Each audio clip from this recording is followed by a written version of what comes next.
another episode of Reptile Fight Club. We are back. Well, Rob's back. I was always here. Rob went out on a trip. But yeah, we're excited to be back recording. And I'm very excited to hear about how your trip went, Rob. Yeah, so it was really well, glad to be back. And yeah, it went really well. Especially so the sort of object of West Texas version 3 for me was to see a mottled rock rattlesnake, Crotalus lepidus, and that mission was accomplished. Nice. And with a beautiful animal, had a great time with Phil Wolf, who joined me on the trip. Unfortunately, Dustin Grahn and Brandon Valentine turned up a week early, so we weren't able to have them as fellow conspirators on the trip. But yeah. It was a great trip with Phil. He and I had a great time. We got to go to a lot of places that we've been before, and actually the lepidus came from a place that we hadn't gone to before, kind of cool. Probably 3 hours further east from where we were staying. It's definitely a hike from Alpine, and we had definitely considered going out there before. In fact, we probably went halfway there before on the night of all those H-Rocks, if you remember, when we were going out of Sanderson, we saw all those. That from that point, we were probably an hour and a half away. So about halfway from there. But yeah, that was certainly a highlight. We saw another Central Texas whip snake, this one just in a cut at night, which was interesting. So Phil spotted it in this crevice. And was it sleeping or was it active?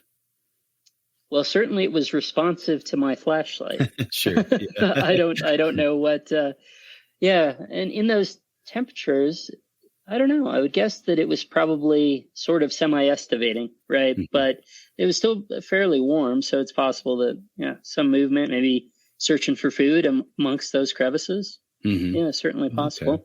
That's cool. I guess Masticophis was one of the other main forms of the trip, because we also saw a coach whip. Nice. So that was good. Was back to the Central Texas? I just really am fascinated with those. Was it colored similarly to the other one we saw with the different almost bands of kind of darker color interspersed? Yeah, so it was. So Phil had seen, I don't know, with his flashlight, if he had seen movement or if he had seen just sort of maybe something, reflection off the eye. I don't know. Something had caught his eye to it. And he said, hey, can you take a look at this with your flashlight? The stronger powered illumination. And I did. And at the back of the crevice, I saw this sort of that wine, port burgundy colored tail. Mm-hmm. And, but the light caused it to move and it had kind of cut to the left. And, so I turned the light off, and Phil was like, well, I said, it's definitely a snake. And he said, well, what was it? And I was thinking through it, and I was like, well, it's absolutely a colubrid. I thought it was a Masticophis of some flavor. And thinking through it, and then flipping through reptiles of the Trans-Pecos, the thing that I thought of was, it's a Central Texas whip snake. So we had gone to the car to look at the field guide, and then had gone back, 5 minutes later, and I flashed it again, and I got the face was sitting there looking at me. And that's verified. Absolutely what it was. It had the black, sort of the black towards the neck area with the lateral white striping. And I was like, wow. And so again, it moved. It didn't love the 5,000 lumens in the middle of the night, Why not? And I can't imagine, right? Having inadvertently shined that in my own face, I can understand and appreciate why that would be the case. But that's absolutely what it was. So that was really cool. And it was a spot by, Phil had seen something that had given him an indication, even though he couldn't make it out. And we wound up seeing the entirety of the thing. We didn't even attempt to get it out of the crack, obviously, but it was particularly having seen that form before. But it was very cool to, just based on the tail, I was like, I think this is what it was. And sure enough, he turned around so we could see him and definitively get that ID. That's awesome. Oh, very cool. Yeah. And that was just on a cut one of the nights. Yeah, that same night actually. So at that same spot out at Ira Ann. So, Okay. yeah, that was very cool. Brandon and Dustin had seen a couple subocs, and Phil loves subocs, so that was something we had put in a lot of time to try and find, but were unsuccessful. They had seen one each at different places. Yeah, big ones. So they did really well with it. Size. Yeah, absolutely. Dustin and put up a video of his the trip, so it's showing the different finds. But and with the endemic or the specific tick species, right, that for which subocs are a host, and they're not only specific to subocs, but are specific to where they adhere to the tail. So it's this tail of suboc, this tick that's specific to the tails of subocs. And the first one that they found had a whole host of them. Covered, that was super interesting. Yeah, that's crazy. Wow. That's funny to think of a tick specializing in the tail end of a certain snake species. Yeah, absolutely. Pretty amazing how nature works. Yeah. I mean, it's truly fascinating. So I was really happy for them about that. They also got found one of the Trans-Pecos copperheads, which is really cool. Yeah. Again, we put in that same spot. Actually, theoretically, they're there. That's kind of, people were surprised we didn't see them. Actually, Dustin and I were talking today, and I feel like Lepidus probably tend to be in either drier habitats or habitats they express themselves when it is more dry. And so I think maybe that was a countervailing factor against seeing a copperhead. Okay. At that, at that spot in those conditions, right? If finding you're seeing a Lepidus, copperheads, you're not seeing Lepidus, and vice versa. Yeah. Probably so. Most likely. That would be my sort of intuition based on the habitat and sort of just how we see them utilize their habitats generally. I think that's probably the case. Cool. Yeah. Well, any other notable finds on the trip? Couple blacktails, handful of H-rocks, one big Mojave, which was cool. That one I looked kind of a fool. So we did get the opportunity to meet up with some local herp folks. So when we were in Alpine, we met up with Stephen Fallick, and Frank Portillo was out there with them when we had first come upon them. And so we hung out with the both of them together for probably half an hour, 45 minutes, walking cuts and stuff. And then we hung out with Stephen for several more hours, and that was awesome. He was a guest. We had him had him on the show previously, and it was really cool. Part of my interest in that, beyond just getting a chance to meet him and talk to him, was kind of seeing the locals, how the locals are evaluating West Texas herp spots, right? How they're engaging with it, how they check it out.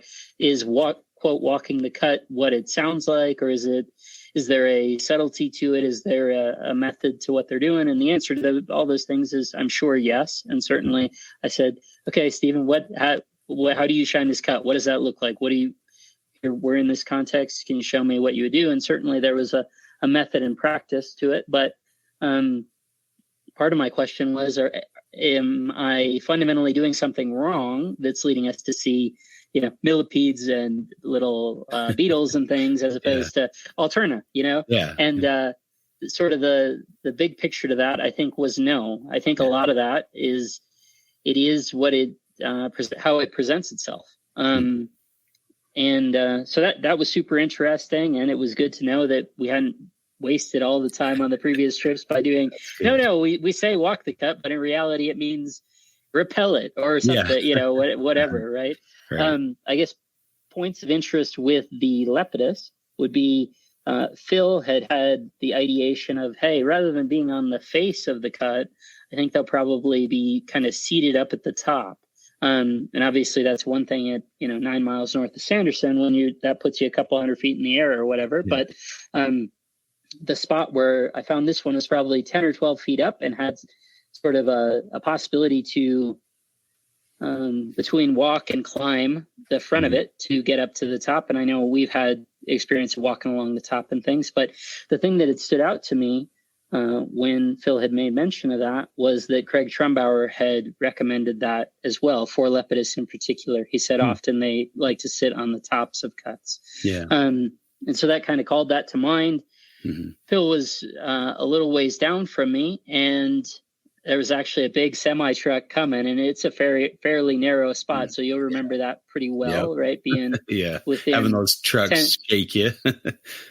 When you're, they're 10 foot away from you or whatever. And especially it was kind of the beginning of a decline. So you smell those brakes, and you hear it. It's very visceral. And that's the one good thing about those semis in that area is you hear them from a long way away. So know it's coming. It doesn't sneak up on you by any stretch of the imagination. So I knew it was coming, and I just sort of arbitrarily picked a spot to start, climbing the front of this cut to then explore the top. And sure enough, as I came sort of to the intersection of the top of the cut, my appearance there caused it to move, which made it visible to me. It was coiled in either an ambush or a retreat position around this little plant. And as I'd come, I got within 2 foot of it or whatever, it said, whoa, okay, I'm going to move based on this. And you certainly wouldn't have seen it from not having done that. I wouldn't have seen it in the sense that it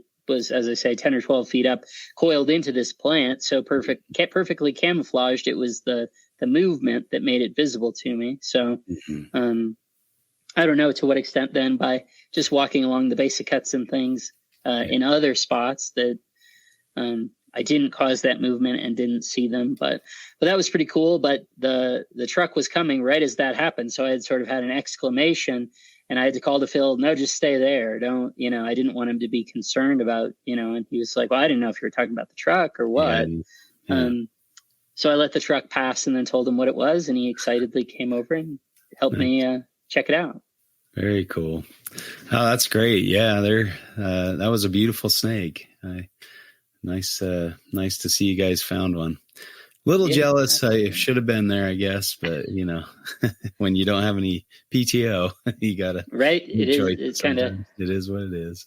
It is what it is. Absolutely. And the other one that was, I suppose, notable mostly based on our effort in Utah was I did see my lifer emery, which was very cool. Yeah. So that was that was the first snake of the trip. And that was possibly the first non-night snake that I've ever found sort of crawling along the vertical surface of a cut.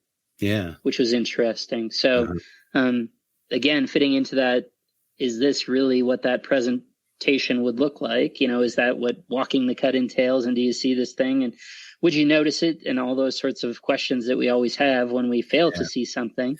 The answer in that instance was, yeah, absolutely. It stuck out dramatically, even though it was probably a yearling, and it wasn't sort of the very picturesque relative to that display where it's fully emerged on this cut and that sort of thing. It was coming out of a plant and was maybe the first 8 inches of its body were visible against the wall, and that was enough to spot it and see it. And so that was really cool. Of course.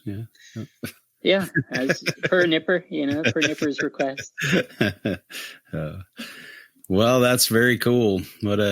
Sounds like a nice trip. Too bad there was the disconnect, but I guess, it is interesting to compare kind of what, what was moving, and our conditions were different. Yeah, absolutely. Yeah. Theirs was for the most part drier. I think we were kind of getting almost what you would call like a cyclical afternoon monsoon conditions, whereas I think they had one really heavy day of rain or heavy evening of rain, but otherwise it was, I think, for the most part pretty dry for them. And actually their copperhead was, maybe there had been a morning shower that morning, and so my understanding from when they had gone was wrong. I thought they had flipped it, but actually it had been seeded out in the late afternoon, evening, amongst sort of talus slope. So we had gone to the same spot to try and replicate their luck. Although, as I say, I thought there was no chance of that if they had flipped it. That seems very arbitrary that you would, amongst this big hillside of rock, that I would be able to replicate that. But so that was, they had a great trip. We had a great trip. We saw different things. Yeah. Did they see, you guys saw box turtles, right? Yeah, we saw a couple box turtles, which is really cool. And did the first, I don't think so. Oh, okay. They saw other turtles, but I don't think they saw any box turtles. Okay. And the first of those was a little bit sketchy. So that was on 90 West, headed out from Alpine. And, in the sort of late morning time, we were headed over to Pinto Canyon Road, which you'll remember well. And but so we were on 90 West, and I saw it and straddled it, and then tried to pull the Dr. J and sort of disincentivize people behind us from, kind of sending them to the left. Yeah. And that only marginally worked. I would say people in Texas weren't super responsive to that. Yeah. And man, we watched a big truck, a big pickup. I mean, it must have been within an inch or two of the front of that turtle. Oh, wow. Like I don't think it must have just been arbitrary. It certainly wasn't aiming to avoid it, because you wouldn't have run it that close if you were trying to not hit it. It didn't seem like it was trying to hit it, but it was just sort of arbitrary. And we were, 10 or 15 feet away saying, okay, are we about to see this turtle explode, basically. But very fortunately, no, and we were able to get him off, and he gave us beautiful green face. He gave us the stink eye associated with it. Actually, I do have an interesting anecdote, kind of a situation going the other way was, and then subsequent to that, actually on Pinto Canyon, we saw another one. So those were the two live ones that we saw. The next day, in the late morning, again on Pinto Canyon, we had gone through an area, and then there, as you remember, there's not much traffic going out that way, but we had cruised in one direction, turned around, and as we're coming back the other way, we see a really big pickup with a flatbed trailer, and it was like, oh man, that's bad news. And sure enough, a box turtle that hadn't been there on our way in had obviously been on the road when that had come through in that direction. And what I saw on sort of the second pass, so it, just totally smashed, but that's really made clear because when we had passed back, seen the situation, identified the situation, but left it because it was so all over the place. And, but as we're coming back through in the other lane, I stopped for something and said, so it was non-distinct. It wasn't a snake, but it was like, oh, what's this? I don't remember noting this previously or paying it, having observed it and looked at it closely. Yeah. And it was a reptile egg that had been punctured. And I said to Phil, so I looking out the window, and then I picked it up, from the car, and I was like, Phil, is that turtle right where you are? And he was like, no, I don't see it. And then the answer is that it was so close to it that it was like underneath the car. And the answer is that it had been like shot 6 feet out of it, expelled like toothpaste from the darn thing, so that was kind of wild. That's tragic. Yeah, man. But yeah, I mean, it was certainly interesting to road cruise a reptile egg. Yeah, right. You wouldn't expect that. No, that was very odd to see in the road. But then, I had that context and was just like, hey, Phil, there's the turtle over there. So. Yeah. Oh man. Yeah, that's it. It's interesting. Some of the things you can see, and also learn from, DORs, and I don't know, this case, but yeah, there's, when we found that children's python that had been hit in Darwin area, and then palpated out a meal so we could see what it had eaten and stuff like that. So I guess you make the best of a terrible situation, but yeah, it's an interesting observation for sure.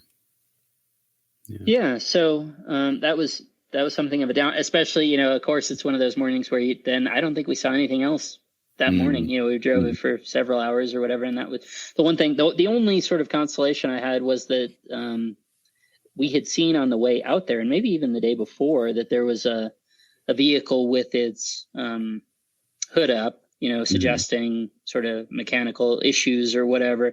And sure enough, the pickup with the flatbed had come out to tow it. So it wasn't like it was out there for nothing. So I was actually, that did give me some solace that it wasn't just sort of flippantly out there. It was out there for a purpose or whatever. So, because when we had seen it coming the other way, I was like, why is, my initial thought is, why is that here? But there was certainly a valid answer to that. Still not what we're looking for, but at least there was a purpose. Yeah. One burning question I had was that legitimate that Phil was actually wearing a shirt with a cornutum with a Texas horn lizard on it when you found a Texas horn lizard? Or was that? Indeed he was. Did he I think he hurry and put it on when he saw the lizard on the road? Did he put it on that morning? He put it on that morning, I think, to try and encourage it. Yeah. Well, it worked, right? Absolutely. Yeah. And we had our, Benny Hill moment to wrangle him up and it wound up being the patented hat throw that got the job done. Oh, okay. All right. Yeah. So that was pretty good, but hopefully somebody got that on film or got it recorded. I guess. I don't think so, unfortunately, but yeah, no, but that was good. It was good to see. There were nowhere near as many as we had seen previously. Going. That was, I think maybe we saw one other that sort of, because of the way it was standing, I thought it was a piece of trash instead. So we gone slightly further than I otherwise would have. It wasn't maybe it was more of a fill stop than otherwise. So when we circled back, that wasn't there, and it was like, well, then that wasn't trash, which might have been another one that was standing up facing us. But I think that was after we had seen the first one. And probably would have been the same thing. So yeah. Well, now we didn't see any of the first trip, right? We only saw him the second time with. We only saw him the second time, but I think. Phil was there for those too. So yeah, it wasn't his life or anything, but okay. Yeah, no, but it was still really cool. It was interesting. So it was in the middle of the road, and I don't think had moved. Maybe it did move to a different position based on the car having gone by. But what I was going to say is it's always interesting how lizards in particular respond to being engaged, right, in a road situation like that. Yeah. The frill dragon that we saw in Queensland on the last trip, it just hunkered down into so that was on dirt rather than on pavement, but it hunkered down. This one had inflated, but the second I went to try and pick it up, it started, we started engaging in the shenanigans. So yeah, nice. Well, that's you gotta chase a lizard around once in a while, right? That's half the fun of it. Yeah, absolutely. You'd think they'd be a lot easier to catch than they're pretty good at evasion. Yeah, absolutely. So it gives them a little bit of practice, right, in a safe fail. Yeah, very cool. Well, I'm glad you had a good trip, and Phil is a wonderful, lovely man. So I'm glad you guys had absolutely. Of course, you're going to have a good time with Phil. So yeah, I'm absolutely kind of jealous. Those guys are all out at Daytona right now. It would be kind of fun to be there as well. But I was invited by Jordan Parrott. He's like, you can come and bring some animals and have them at the table and stuff and come hang out with us. And I'm like, I'd really love to, but just have no time off, but I guess I might have been able to do it just for the weekend, but this is a busy weekend with work and, things. And my department head is going to notice if I'm not there, tomorrow. So, right. Yeah, probably so, huh? Yeah. And I'm actually going up to Monroe tomorrow afternoon. Oh, okay. So we're going to go up on the mountain. My cousin has a sawmill up there, and there's a bunch of downed wood from the beetles. And this beetle killed wood has an interesting kind of blue grain to it. And so we're going to go slice up, the dead wood and put it on our ceiling. So we can have a piece of Monroe Mountain on our ceiling in our living or family room. So should be fun. Hopefully it'll work out. I'm a little, I'm like, is this, it's a pretty good size room. So it's going to be a bit of wood, but my cousin's like, there's no end to the wood up there. There's so many down trees, and, we're just kind of help cleaning up the landscape a little bit by sawing them up and putting his sawmill to good use. And, he's nice enough to come up there and help us do that. So really cool guy. Yeah. We did a trip to Yellowstone and had a fantastic trip. He'd been there several times and knew when to go and where to go. And we saw a lot of cool stuff on that trip. So yeah, he's a good cousin to have. Good guy. Yeah. It sounds like it. Yeah. And he did very well business wise. I think he sold his company and made a bunch of money. So he's got some money to buy a sawmill, and he's building a cabin up on Monroe, up on the property up there. So it's kind of fun to see that happen. So looking forward to seeing his work up there, but really going to be a fun time. So I'm going up with my dad. So that'll be nice too, to go up.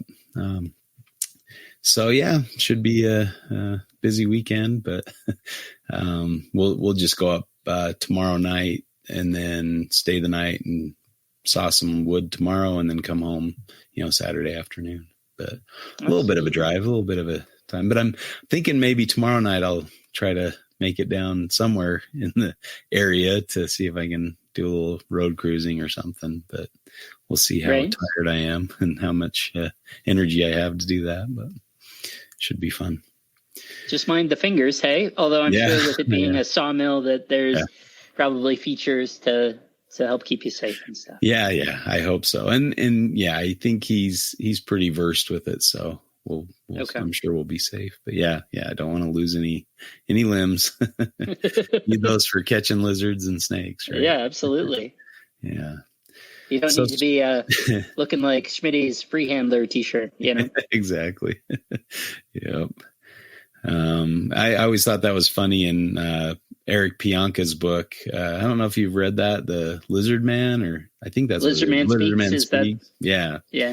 It's a good book. It's an interesting read. But yeah, he was missing digits and had issues from a landmine or a bomb that had gone off that he and his brother had found out in the desert or something, and they were playing with it and it went off, and he had to be bedridden for a couple months while he healed, and so he would go to these conferences and he'd be around all the venomous keepers or handlers or whatever, and they'd be missing digits because of the venomous handling, and he's like, no, I didn't lose mine from that. I had a different reason I'm missing fingers or whatever. So but yeah, really cool to hear his adventures in Australia and some of the stuff he did out there. Pretty cool.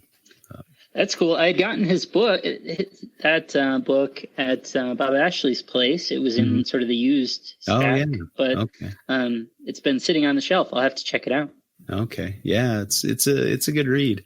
I like his, I think he talked about, he was on Nature or one of those programs on PBS and he was, Lizard Kings. I think that's what it was called. It was on Veranda lizards, and he had a part in that. But he was saying that he had a dream that he died and was sitting in front of a lizard judge and all these witnesses, my goodness, from all the lizards that he'd killed in the name of the research. Yeah. And so he's like, he was not in good shape there. He was worried about his sentence, but kind of a funny thing to dream. Yeah. But I think he said the judge was a Parenti, which would be fitting, right? The kind of king of the lizards out there. Yeah, absolutely. I'm so anxious to get back over there and find some Veranids. That'll be a lot of fun. Monitor lizards are so cool to see in the wild. So hopefully we can get a few lifers out of it too, because I wasn't very lucky. Cool ones there. Yeah. Still haven't seen a Mertens, so I need to check that one. Oh, okay. I think that should be a pretty straightforward venture. And if you guys don't want to go back to the same area as you've been, I can. and we haven't seen one by the time you guys take off. Maybe I'll go there on my own and check them out. But it's fun. I mean, it just sort of, it sort of depends where you see them, right? There are places where it'd be swimming in a gorge next to it. Yeah, that's the ideal. But seeing them in like a park, public park is still cool, but not quite as cool as swimming through a gorge with one. So absolutely. Hopefully we'll get both experiences. Yeah. All right. Well, speaking of interacting with animals, we'll get to our topic here. So we're going to chat a little bit about legality laws and things that are in place to, you know, in theory, protect animals and keep, you know, have their well-being in mind, I guess you could say. And the other side, you know, being that most reptile people, if they find these animals, as long as there's no, you know, federales nearby, they might interact with that animal in a technically illegal manner. Not that they're hurting the animals or doing anything, you know, to harm them, or, you know, they have the animal's best interest in mind. They just want a nice picture or a posed picture rather than, you know, watching, you know, having a picture of the tail as it escapes into the bushes or whatever.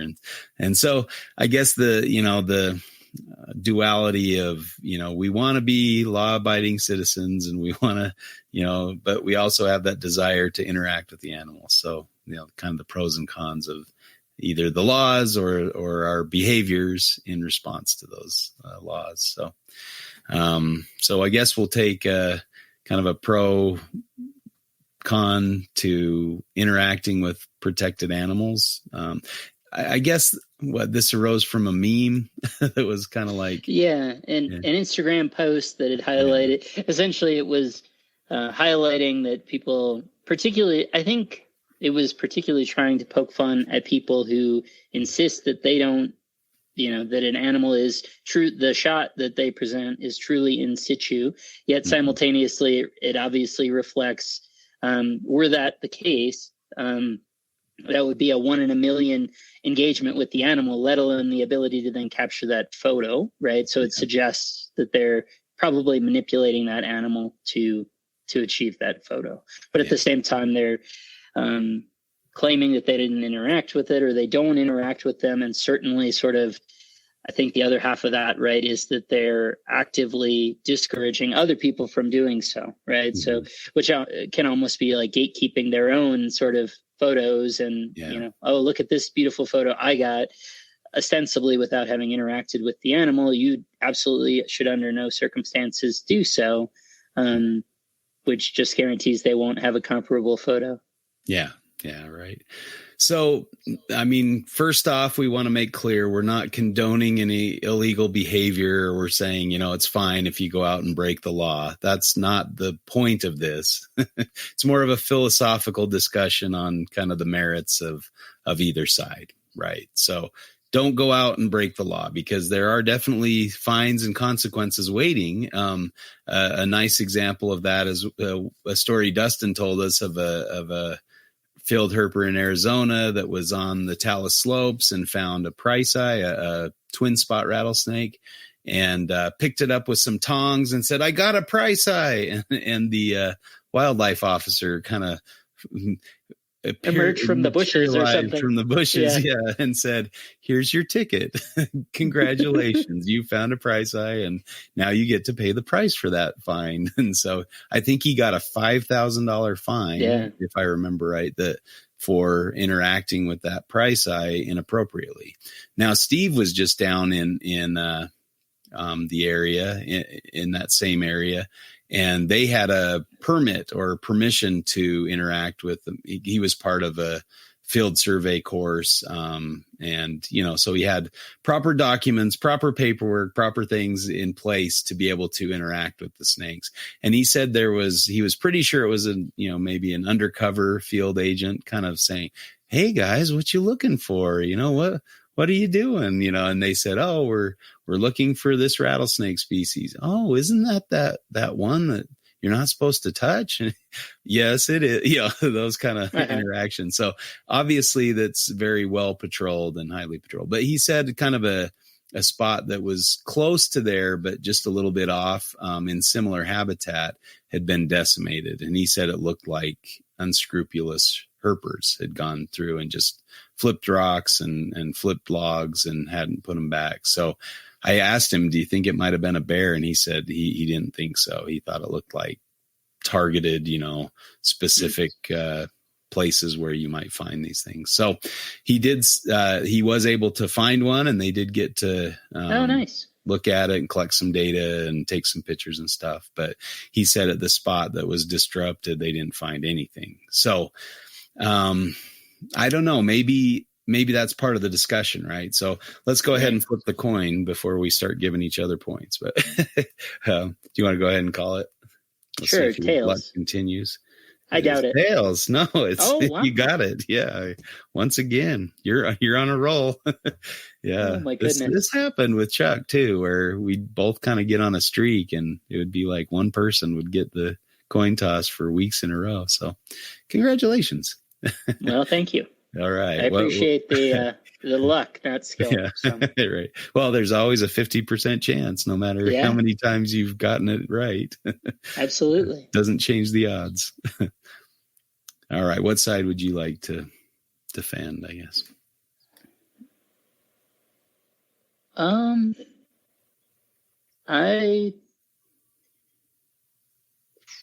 Well, this is tough. Yeah, I mean, I think I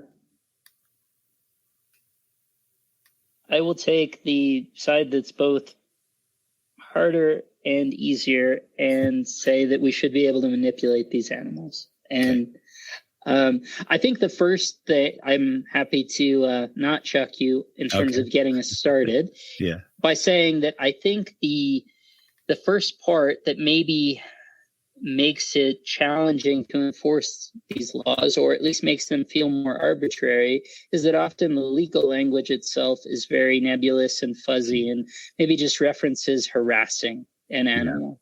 Yeah. Now, they're really, for the most part, right, it's sort of up to the individual interpretation of whatever law enforcement officer or other person in general as to sort of how they choose to interpret what that means, and whether your activity in terms of photographing from a distance without tools, whether that constitutes harassment, or if it's something where if you touch it in any way or even touch the area that surrounds it satisfies that legal language. I think that legal fuzziness that I have no doubt is intentional, right, by the authors of that legislation, necessarily makes it feel more arbitrary and gives me a natural reticence. Whenever I see language like that, I naturally kind of pull back from that and say, wow, we're giving a lot of sort of independent in the field authority to a particular person to make a determination that in reality is going to be the binding result, right? Even if I wanted to fight in administrative law court as to whether or not that actually constituted that, the standard of deference is such that almost certainly it's just going to be sort of the whim of the officer with whom I'm interacting or whatever that's going to define that. And I just tend to pull back from language of that sort. Yeah. And I would agree too. And I think, it's clear that obviously in some states there's no enforcement, right? There's not enough field biologists. They're busy off chasing poachers, deer poachers, or, fish, people who are fishing illegally, things like that.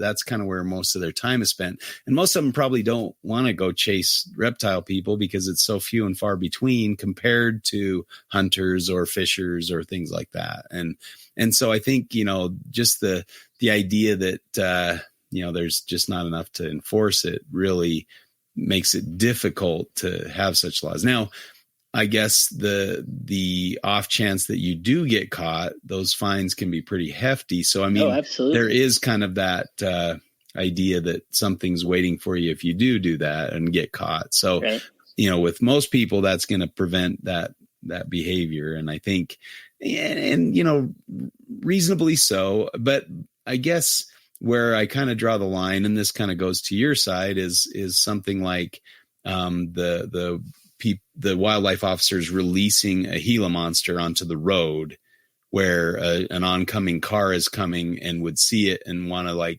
have compassion and move that animal off the road. And then all of a sudden the lights come on and they pop out of the bushes because you've just interacted with an animal that you shouldn't have interacted with. Now, of course that's I don't like that kind of entrapment, and that just seems to cross the line for sure. But having rules and regulations to hopefully with the animal's best interest in mind, I think that's reasonable.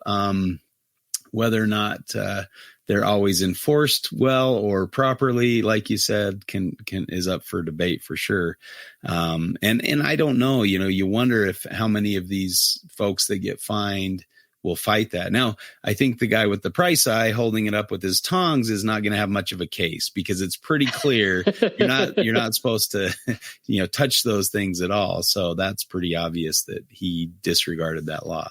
Now, where we found ours, they were kind of in a spot where we could just kind of photograph them and not really, have to worry about that as much. But obviously it's a little more difficult to get those pictures, or you have to have patience and just kind of wait until they move to a spot that is reasonable. But that's so there are ways to do it. Of course that can be very difficult if they're sitting on a rock ledge and they're going to dive into a talus slope. I guess you just say, I got to see it. I didn't get to interact with it. So being mindful of the laws, because obviously ignorance is not a defense, because if you're out looking for those animals, you need to know what the laws are. But, sure. So I guess I do like the premise of protecting animals, of having, laws that would hopefully protect them and keep them, obviously the collection laws and limiting how many animals are collected, or prohibiting collection of certain species that are maybe vulnerable, or I don't know, though. Sometimes you wonder if a complete ban on all collection even does anything, except for people in the state where they're found. And that's the other side of it, is the laws don't apply once the animal has left the state, although they can prosecute. And we've seen examples of that, especially with something like the price eye, where they pop up on fauna and then the Arizona Fish and Wildlife goes after them because you don't find them in any other state. So they know they were illegally collected. Plus they have the research markings on the tail. The research markings are what undermined any claim they were captive bred. Right? Exactly. So. Yeah. So, they made that case easy for them, but I do like the idea of having something to protect, herpetofauna, Yeah, absolutely. I totally agree. I guess, I think there's much more subtlety with something like price eye, right? With its, really restricted habitat preference.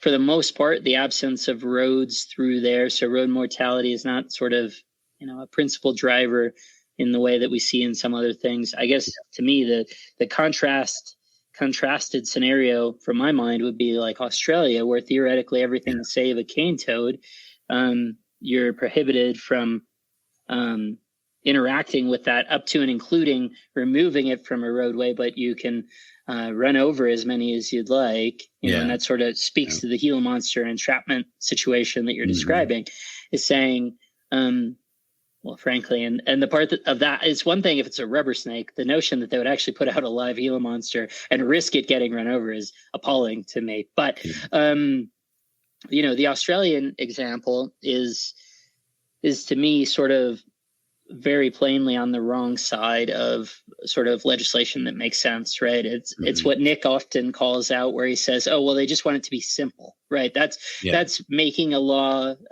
written in such a way that sort of just everything's illegal, because it's much simpler to just say, okay, well, we saw you touching it. Your purpose, the purpose, the ideation, the facts of the circumstance don't matter. You're standing there touching it, or you have a picture of yourself holding it, or, whatever. That is the case. That's the prima facie case. So I do think that's kind of crazy, right? What you've seen with shinglebacks, where, they're just these beautiful animals that live for decades, right? And only have a very low rate of fecundity. And yet you'll see you've had situations where you've seen dozens of them on a short stretch of road. To me, that's truly wild, that if you get out and move those so that they're not run over by the road train, you're the criminal. That to me is just fun. Fundamentally, I'm going to push back on that and say, well, that's obviously not a conservation. I guess all of this is to say, the Australian law clearly, from my perspective, has nothing to do with conservation. It's entirely sort of a prohibitionary maybe there is a conservation in the sense of trying to prohibit, illicit collection of animals. But that's using a blowtorch to light a candle. If you're saying, okay, right. Well, we're just going to say you can't touch anything, literally a child who goes out into the garden and picks up a blue-tongued skink, they're a criminal. Yeah. And that's pretty wild. Yeah, for sure. And really it's not enforceable, they're not out. And I mean, I think that's kind of the difficult part is, I mean, so many people post pictures of holding, Australian reptiles, right. And nothing's done about it, so then you get kind of this idea, well, maybe it's not so firm and fast of a rule or a law or whatever. And so, and really, I mean, I don't think that's the primary purpose, is to stop people from interacting. It's probably to stop people from killing or from collecting those animals. And so if they can make it easy to make a case and we caught you in the airport with your underwear full of lizards, sure. Obviously you've handled them and you've touched them. And so that's going to be added to the charges of smuggling. Right. You're also going to be charged with, interacting inappropriately. They're not going to go after the guy just out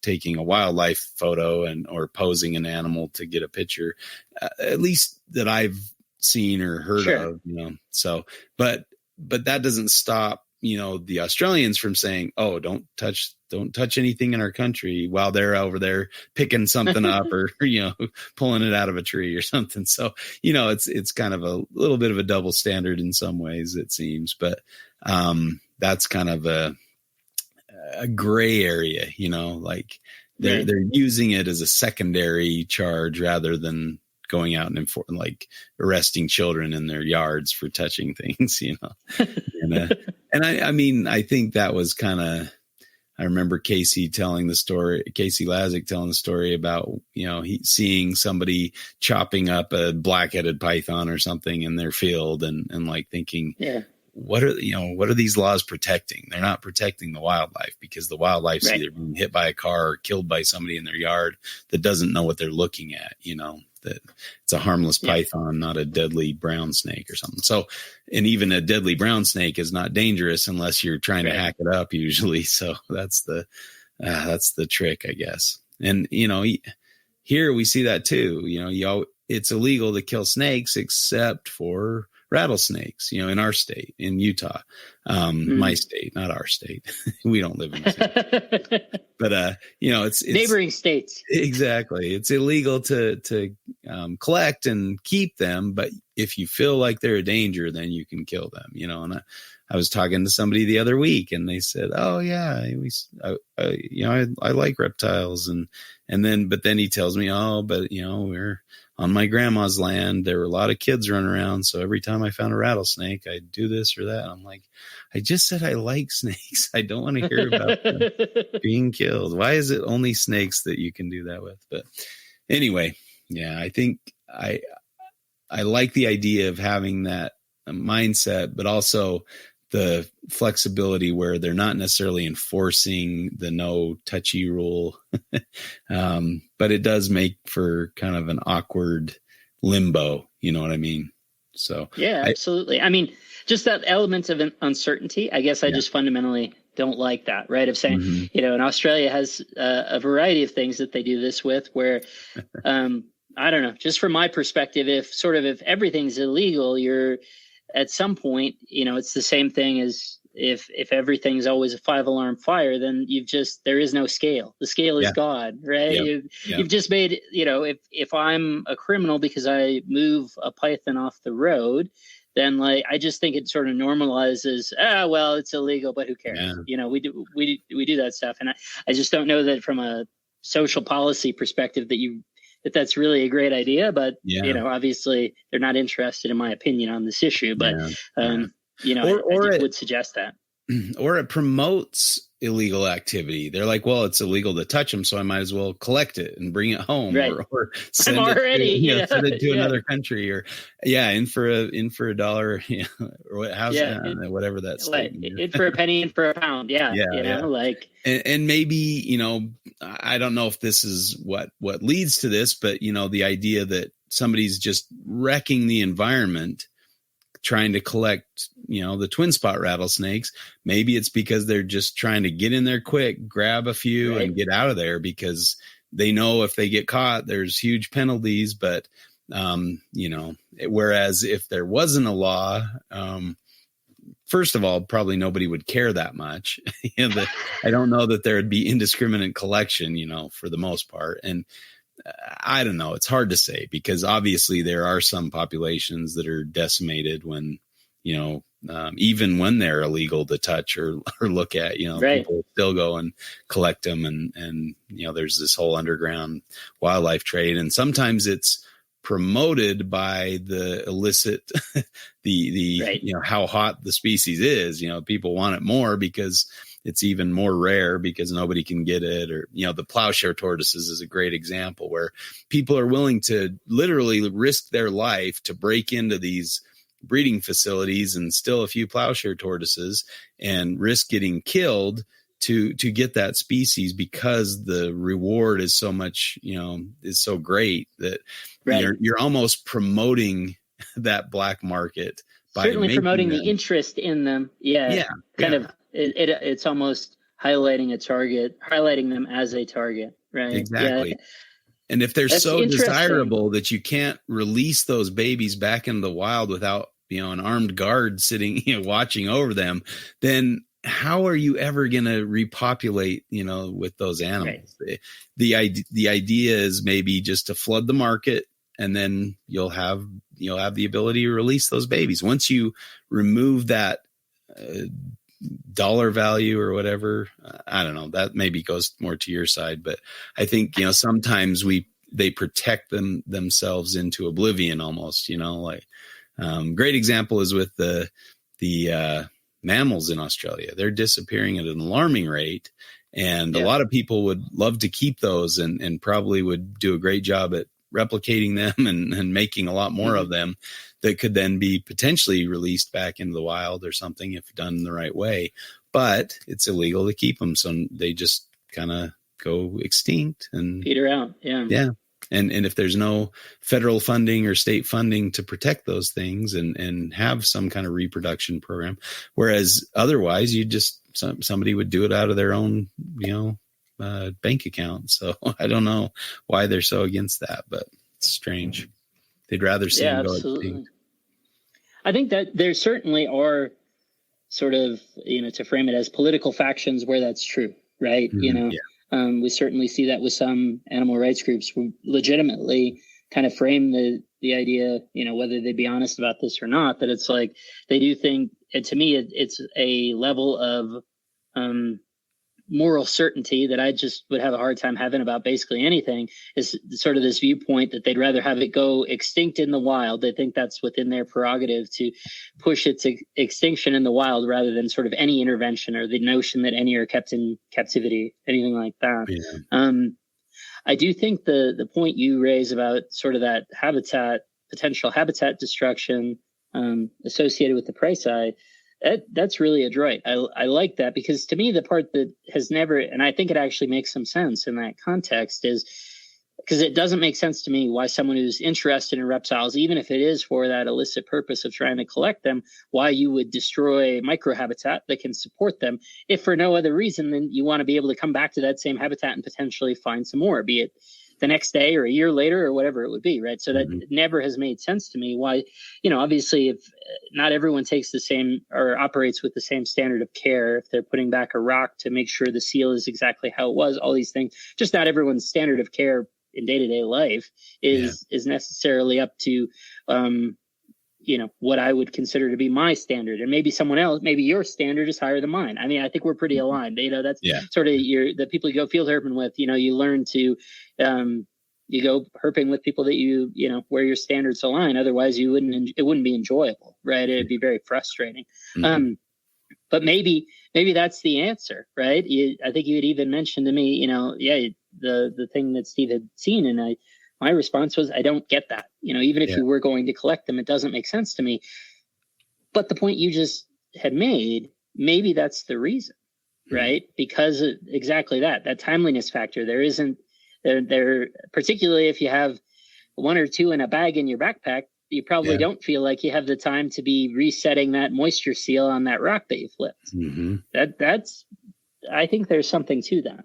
Yeah, it's hard to say, but I think, a lot of times, sometimes if the laws are too strict, they almost promote that illicit behavior. So, could make sense that might be the possibility what's going on there.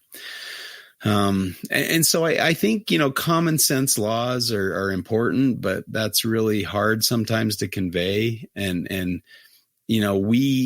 I think we're viewed a lot of times as just wanting to do whatever we want. Nobody can tell me what to do. I'm going to do this and that. But I think Utah has been a good example in the past where, other than a few examples, but where we've kind of moved for common sense laws and changes in the law to allow for some collection. And I'm really encouraged by the results. So 20 years ago, it was illegal to collect the mountain king snakes and milk snakes in Utah, prohibited to collect and own those in the state.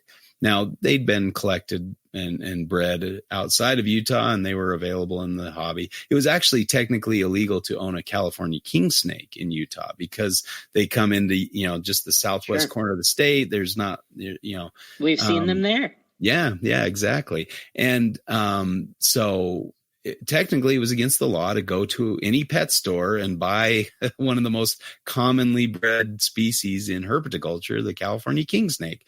And so, we said, this doesn't make sense. Why would you have this be prohibited when they're sold, and so they've changed the law. Yeah, exactly. They've changed the law to make sense, to say, okay, you can collect, X number and own this many. And, if they're, purchased from a store or whatever, they're captive bred, then that doesn't apply. And so they've changed the law to make it more common sense.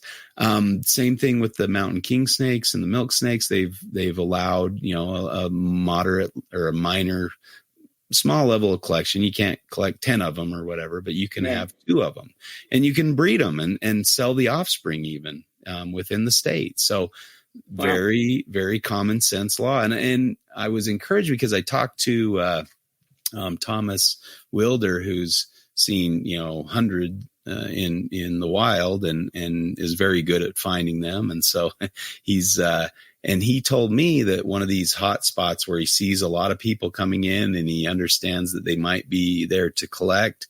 He says he hasn't seen a drop in the numbers. Now, that's not necessarily going to apply to every species, but that's encouraging, right? And it shows that, once we understand the natural history, and that's another part of this, is that they used us as field herpers, excuse me, to go out and do a survey and to find, milk snakes and mountain king snakes in the wild and kind of report on when they were found and how many there are being found in a year and when, what conditions they're being found under.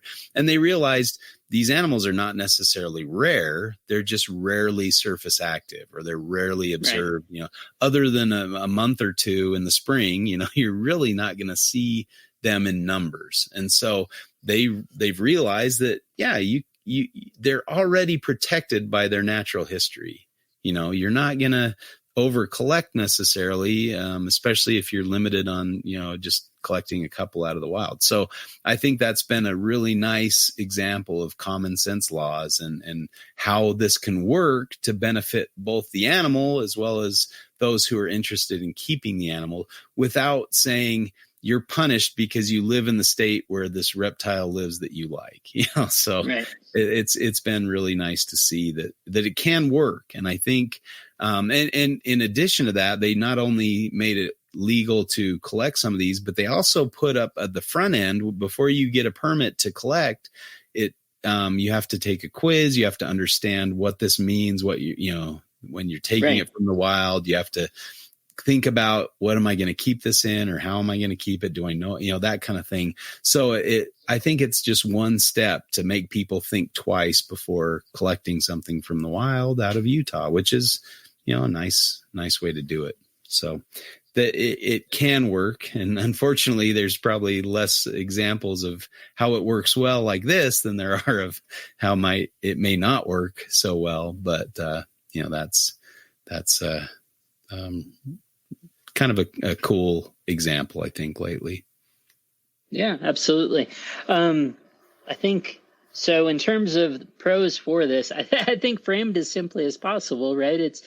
It's partially just that we enjoy doing it. We, in the broad sense, right, want to go find these animals and enjoy them. And sometimes there's a level of interaction required, even if it's flipping a board, right? We might be literally flipping trash, right? And uncovering this animal. And then rather than taking a photo of it under that, plywood board or under that cardboard box or whatever it is, right? Ceramic toilet, whatever it might be. We want to set it up to be an example of that species in its native habitat minus the garbage, right? And so if we're in a space where that's entirely prohibited, I think that fundamentally that's failing to acknowledge sort of our human selfish need, for some of us to do that. And that it certainly has ripple effects in the context of saying, okay, well, then if we can't do that, if that's entirely impossible and is entirely prohibited, particularly universally, then, that's going to discourage us from engaging in those trips, from embracing that wildlife, from, trying to take compelling images that promote conservation, right? So many of these animals are from a distance, the subtlety that they present is potentially not that sort of awe-inspiring in the way that it is for us as really reptile sensitive people, right? We can appreciate, even from 10 feet away, we could appreciate some of that subtlety in a way that, wow, some of the macro photography and things that people are doing is, really shows the incredible features of these animals that I know are compelling to a broader audience, right? And we even see that in terms of wildlife photography contexts and things where, generally speaking, that audience is probably not interested in a photo of a shingleback, but, a particularly compelling shingleback, maybe even like Scott's photo, right, where he's got the rusted out trucks or whatever that they're in front of, these sorts of things. That's really compelling. But taken at face value, some of those things aren't even possible. And I really think taken to its illogical extreme, right, which might even just be what the facial language says, right, in some of these contexts, that really forecloses the ability to do that. Yeah. And that's really, I think, the strongest pro argument, for my side, or the ability to have some level of intervention, is to say we need to be able to do this there's a greater good, right, than sort of 5 minutes of suffering to indifference on the part of the animal to when we take that photo, right? Right. I can definitely see that. And I think, it is important for us to be able to interact with nature and to get out and enjoy the things around us. Now, I've always kind of compared, ever since getting into birding a bit, I've kind of compared and contrasted herping with birding. And obviously, it's a lot harder to collect a bird. You're going to have to go to far greater effort to catch a bird as compared with a snake or a lizard, even though some of the lizards can be very difficult to catch and require a little Benny Hill action there. Absolutely. But that's part of it is, there's no or little pressure of wild collection on birds in the United States, at least. And at least as far as I know, and so live specimens, right? Yeah, certainly we have a hundreds of year history of even wiping out species, right? As I understand it, associated with collecting them for hat ornaments and things like that. But that's not what birders are doing at this point, right? Exactly. Unlike a herper. And I almost think that herping is kind of moving towards that. Once especially in the context of so many things are captive bred and commercially available that way, that or that people have interests outside of their home range, so a lot of people like myself included, and we want to keep these exotic, cool pythons from Australia or something like that. And so I don't really have a huge desire to go out and collect snakes from Utah. I'd rather just go see them in the wild and enjoy them, and then rather than that. So maybe there's a part of that component. So I understand why I can't keep a Gila monster. I'm not very happy about it because I see their habitat being paved over, and the populations are displaced in a permanent manner versus absolutely. Me interacting with one in the wild is a temporary thing or something. I'm not gonna result in its demise most likely. So, and the fact that we've seen the same Gila monster 3 times, speaking of us collectively in our group over years. Yeah. So obviously us taking pictures of it or interacting with it has not negatively, that animal hasn't died or it doesn't look any worse for the wear, So I think that speaks to that to some extent as well. But, I love interacting with the reptiles, even if I have no intention of collecting them. I really like the idea of getting a picture, at least to remind myself of that event, that I saw that animal and got to enjoy it and remember the time that I found that or whatever, that kind of thing. So I appreciate the laws, but I do think there needs to be some flexibility to allow people to, and if you don't have that option or you don't get that fascination, then you're not going to care as much about their environment. You're not going to care as much if their habitat's paved over. You're gonna just kind of say, well, who cares? I can't interact with them anyway. So why do I care about those things? So I think that needs to be taken into account as well when making laws or certain things like that. So common sense is rare, but it should be prioritized, let's say. But I wonder too if I don't know. It seems like the wild collection is I don't know that it's necessarily fading out, but you don't see it as heavily as you. Yeah, I agree. So that's encouraging. So hopefully that movement towards, captive breeding and our knowledge and getting better at these things will result in less pressure on wild populations. There won't be a market for wild caught animals. So we can just get out there and enjoy them. They won't have to worry about us. I still laugh about that time that we were in a park in Delaware looking for copperheads, and we found one, and we were we were looking in other rocks trying to find others because this one was just in a deep crack, and somebody called the cops, and I appreciate a concerned citizen, and I was happy to talk with the cop, and she was reasonably, I mean, she was a little more gruff at first, but once she found out we were just there to take pictures and enjoy the wildlife, she was a lot nicer and actually recommended other spots to look for them. Right. So I thought that was kind of cool. But the fact that she had to come and hassle us, in our interests. I mean, if we were taking pictures of birds, would she have done the same thing? Probably not, because there's no risk of us collecting a bird. So yeah, it's but then that gives us kind of, and I will admit that there's a lot of reptile people that are, I see a lot more dirt baggery, I guess you could say.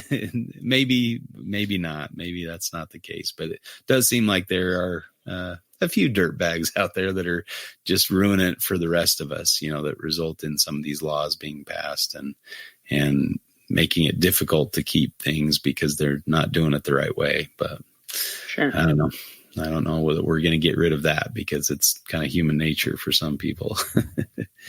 Yeah, absolutely. I think the other thing that came to my mind when you were talking about the Gila is I can just think of instances where, in terms of like what level does us, even manipulating something for photos, what level of disruption are we causing to that animal? Are we causing it to abandon its home, or leave safety or change its behavior? It just calls to mind all the instances I've seen where we've found an animal under cover, a specific piece of cover. We've extracted it, taken photos, posed it for photos, even like on Life for Animals, maybe for 10, 15, 20 minutes, something like that, returned it to that piece of cover.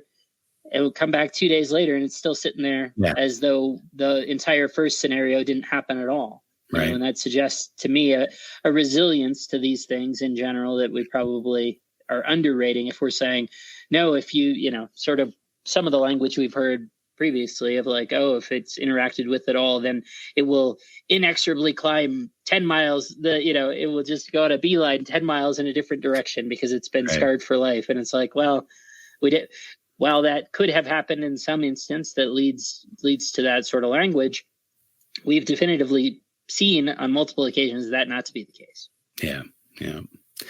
And I think too, the legality of maybe interacting with an animal is there on the books, but interacting with habitat, lifting up a rock, that's not illegal. Right. You can lift up all the rocks you want. And technically they couldn't punish you if you didn't put them back how you found them. You could go out and rip up a hillside and they just go, well, it's not there's no law against it or whatever. So I think, maybe something to deter that would be probably more important than saying, don't interact with this animal, or, at least give some kind of guidelines. If you're going to interact with an animal, see that you, rehydrated the animal or fix the spot that you found it in and make sure that you're not damaging that kind of thing makes a lot more sense, I think, and would be kind of that common sense law.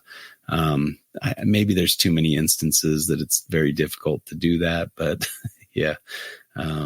I don't know. I do like that thought though, that, we have seen animals, interacted with them extensively, and then put them back and found them there in the same place. So they're not hightailing it out of there or abandoning things. So. Yeah, absolutely. And this is your story, so I only prompt it here, but right. So in Australia, land where you can't even touch them. I mean, if you touch on for a second, sort of the habitat destruction you saw in the wheat belt, where the Stimsons are. Mm-hmm. Yeah. There's, again, it's illegal. And is that habitat protected anyway? So not only the animals, but that habitat itself, right, is protected. Yeah.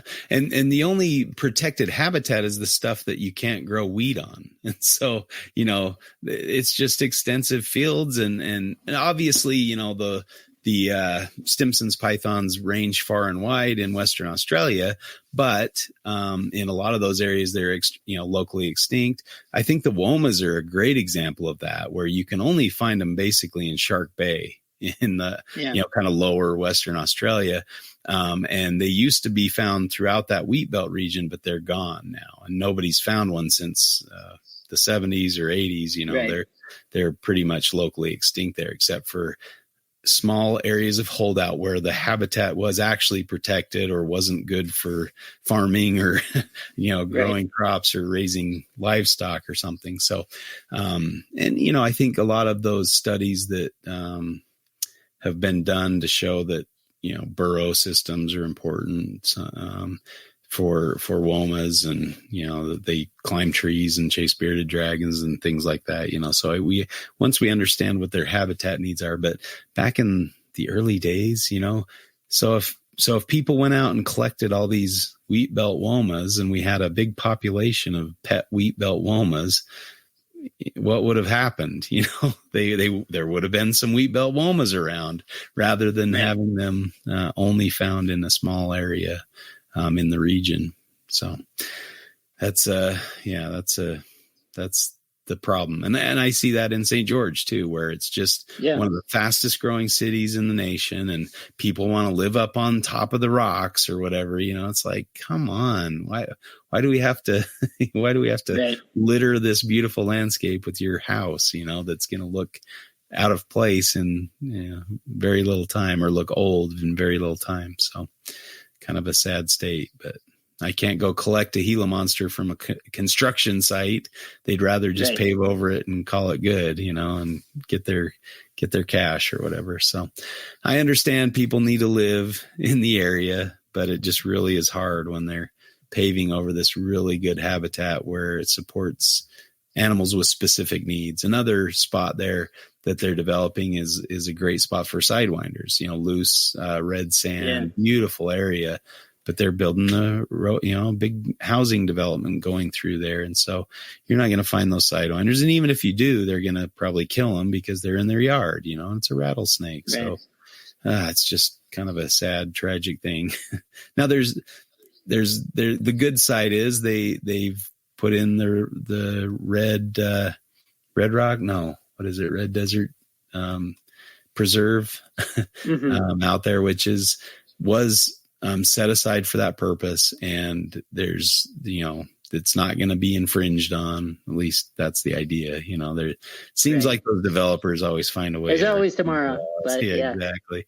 But for now, there's a lot of land that's set aside for, and we've herped in those areas, and it's been very effective and successful in those areas. So yeah, it's hard to say, but I don't know. It's always hard to see things get developed where you used to go find snakes or, now there's a super Walmart there or something. So, yeah. Reminds me of The Simpsons. For liability purposes, it is the ocean that'll kill you, not us. Exactly. Yeah.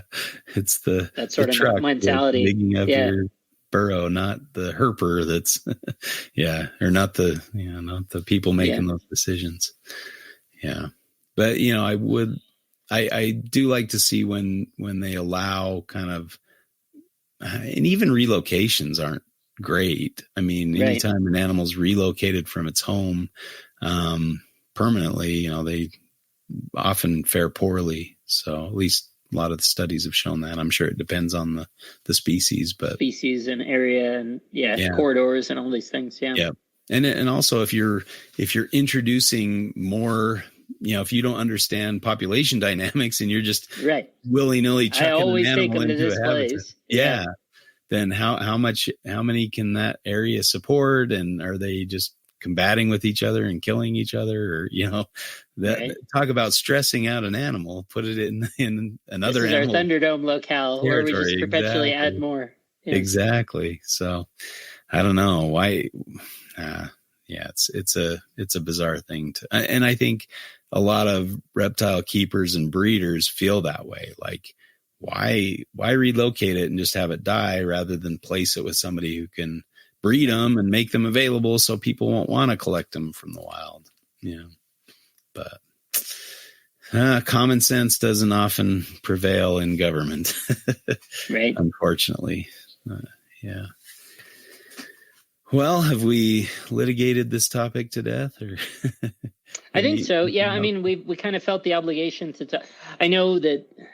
Yeah. I mean, it's kind of, there are obviously pros and cons to both on this one pretty clearly, but we had raised it as an issue associated with seeing that Instagram post. Unfortunately, I can't think to mind what the account was that it sort of presented it. I know to look through and circle back at some point and highlight that, but, it was definitely something that felt like, regardless of how well we could debate through it on either sort of side, it felt like a topic worth, kind of talking through. Yeah. Yeah. And I've enjoyed this discussion. And anybody listening, if you have ideas or ways to kind of spin off this topic, let us know. And we'd be interested in hearing what you have to say on the topic, especially if you were the one that posted that meme, have an idea of how to improve that or, that kind of thing. But yeah, definitely an important and good topic to discuss. Cool. Well, I've enjoyed all the World Lizard Day posts. I was waiting for this to come around. Let's see what you have, and because I have one that fits exactly into this window that you're about to reference. So let's see if it was the same content. No, I'm curious. Go ahead. Oh, I mean, I've seen several and posted one myself, so I've just enjoyed it. I think it was Jake Manny's really stood out to me. He had some really cool lizards in his post. I think, did I see one from Scott Eiper as well, and some Varanids maybe? But yeah, lots of different ones. What was your the one that? Yeah, so the one that jumped out to me in that same vein was, and it might have been a story, so maybe that's more transitory. I don't know. I'd have to look through it, but it was the account Aussie_Herper, and it was Varanids, as you say. And the image that really jumped out was a Northern Territory Glauerdii. Oh, that was in there. yeah. I think was the second or third image. And I think the text on there kind of spoke to the effort that it took to find that animal or whatever. And I was kind of thinking maybe we need to come up with either a fight topic or, a to be discussed in future, I suppose, context of maybe other shows we'll be doing on this channel or on the other channel or whatever. But if there's no fight component, then we'll put those onto the other feed. But that was prompting lots of thoughts in my mind for sure. Yeah. I would love to see an NT Glauerdii. That would be really cool. I am planning to go look in WA after our stint in Kakadu and stuff. So hopefully we can see one of each, I can see. You can at least, yeah. Yeah, that'd be a thrill to see any wild Glauerdii for sure. So, and obviously, I mean, with them being so separated, geographically. Yeah, and even the sort of the phenotype is radically all that orange. I mean, you can, if you look at that post that I'm referencing, right, and presumably that that was kind of a compilation, as you say, associated with Lizard Day and all this stuff. Yeah. So I don't doubt that there's other content associated with that on the page itself, but I mean, that doesn't look like a WA Glauerdii in really any sense of the word. Yeah. And it's got that really clean, beautiful banding. And what was funny is that popped up right after Brandon Shiflett had posted a picture of one of his captive bred Glauerdii. And they look completely different, phenotypically. So I'm surprised Sam Sweet didn't do anything with that, where he studied that NT population. Right. To call it a different form. Yeah. I don't know. I mean, describe it. And also the habitat usage, the NT forms tend to use the trees more frequently, it seems, than the WA forms. But I don't know. That was, it's always cool to just see your feed flooded with lizard photos. And I tried to contribute that. I put up some pictures of some of the notable lizards that I've found within the last year, including some nice Australian stuff, as well as some fun Utah lizards. A lifer even for me, it was that lesser earless lizard that we found in Utah. Very cool species, and really excited to see that. Some of my photos were truncated, and I'm not sure what happened there, but they were like the head and the tails not showing up on one of the shingleback posts. That shingleback was fantastic. But very, very fun. I enjoy seeing lizards in the wild for sure. Absolutely. Yeah. I think I mentioned it to you when I'd gone down to Southeast Colorado that I had seen earless lizards, the lesser earless, and that the one was missing an eye, which made it much easier to catch. But then spoke to sort of the impressiveness that it was still adult size, despite the fact that that handicap had made it substantially easier for me to catch, which presumably would make it that much easier for a predator to catch. Although I suppose for the most part they don't have sort of the two arms, the one to distract, that worked really well. If it turns out lizards, both the loss of depth perception from having two eyes and, with two hands, man, that distraction trick works really well if they only have a single eye. Right. Yeah. That's, it's helpful if they can't see the side you're coming up on. Absolutely. And where okay, I see one eye's out, I can use that side to make this capture easier. And really, they didn't seem too. I mean, as far as lizards go, like compared to a whiptail or something, they weren't right. The hardest things it was more like a horned lizard, kind of that squatty fat. I mean, they're still a little challenging, and again, referencing the Benny Hill moments, but as far as lizards go, they're maybe one of the easier ones to grab, but very cool. I'm looking forward to finding some more varanids in the wild here soon. So good times. Anything else? Any other topics? No, that was the one that was fresh in my mind, and I'm glad you were seeing that same same content, and yeah, really cool stuff. It, sometimes it feels a little trite when we see those sorts of things, but as you say, it just sort of to have a, to me, random day in the calendar pop up, and then all of a sudden there's kind of a popular incentive to be posting a lot of that cool lizard content in this case. That was really cool. Right.